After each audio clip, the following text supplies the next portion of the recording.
Oh my goodness. I cannot remember the last time an episode of MLP gave me such a mix of both enjoyment and confusion at the same time. It's a really polarizing feeling when you're so uncertain what to take away from what you've just watched, and yet you can't stop smiling about it. I get the sense that the writers really wanted to come up with a scenario where Fluttershy could quickly switch between personalities and costumes to give the audience a truly entertaining spectacle. And yes, Andrea Libman really knocked it out of the park with her performance here. I have no doubt that the Brony community will be coming up with a ton of fan art and fan fiction surrounding this episode in a matter of days. But much like with It Isn't the Main Thing About You, where it was pretty obvious that the MLP staff came up with this really interesting design for Rarity and then needed to come up with a story that led up to said design after the fact, there are a few confusing choices with Fake It Till You Make It in order to make the story work. The episode begins with Rarity asking Fluttershy to look over her Manhattan shop for a few days, after pretty much everyone else in Ponyville had turned her down for being too busy first. A little odd that the rest of the main six were able to find the time later on for a trip to Manhattan, then a trip to Canterlot, then back to Manhattan without issue, but I'm already thinking too much about this. I can appreciate an episode that gives focus on Fluttershy and Rarity, as we really haven't had a story about the two of them since Green Isn't Your Color way back in Season 1. And as shown here, they can have a really fun dynamic when their personalities are bouncing off each other. But the main focus is all about Fluttershy and her raccoon friends, for which I'd like to say kudos to the MLP staff for adding some continuity from the Saddle Row Review, by the way, adapting to the Manhattan customer base by adopting their language, so to speak. And while the setup for this scenario in the first half of the episode is pretty standard fare for MLP and fairly forgettable amongst the many stories we've seen thus far, it's the second half which goes in so many unexpected directions that pretty much guarantees that Fake It Till You Make It will stand the test of time.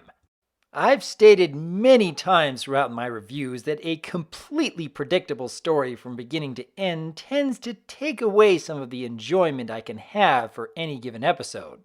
And while certain steps were easy to see coming here, several others certainly were not. Which can either be great for an episode, or just make things all the more confusing.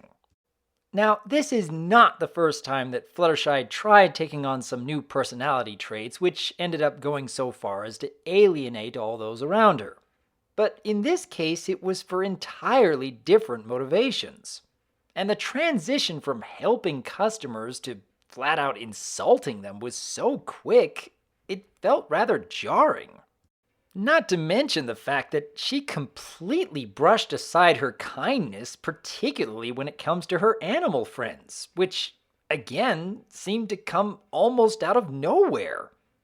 I know I've mentioned before that MLP characters sometimes go to extreme levels with their actions in order to help drive home a lesson for the audience, but I'm kind of struggling to figure out what kind of lesson the MLP staff are attempting to teach here.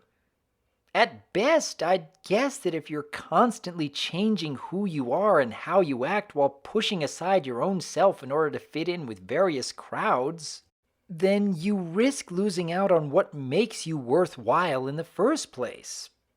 But even then, if that was the intent, the fact that Fluttershy made these transitions so suddenly kind of muddles the effectiveness of the message.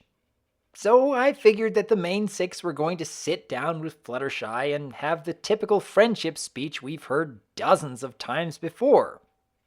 But instead we have Rarity terminating Fluttershy. And then terminating her again.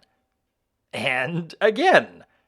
And only afterwards Fluttershy returns to her normal self and tells herself what she did wrong instead of everyone around her.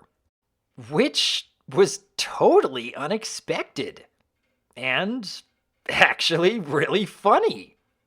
It's like I said at the beginning of this review. I cannot remember the last time an episode of MLP gave me such a mix of both enjoyment and confusion at the same time. The more I try to think about it, the more I feel perplexed at some of the choices. And yet, the more I think about it, the more I can't help but laugh at the out-of-the-box humor and praise some of the more absurd moments. It's a really polarizing episode for me. But honestly, I would much rather have a story that gives me a wide range of emotions than a story which seems so standard from beginning to end. It's far more memorable that way. In the end, Fake It Till You Make It is a very odd entry in the MLP series. And I think I want to go watch it again. But what did you think? Is this one of those stories that is actually better if you're not taking it seriously? Or perhaps it's one of those cases where it becomes all the funnier the more you think about it. I would like to hear your thoughts on Fake It Till You Make It. And here's looking forward to a barrage of new Fluttershy fan art in the coming week. I am Dr. Wolf, and I look forward to hearing from you.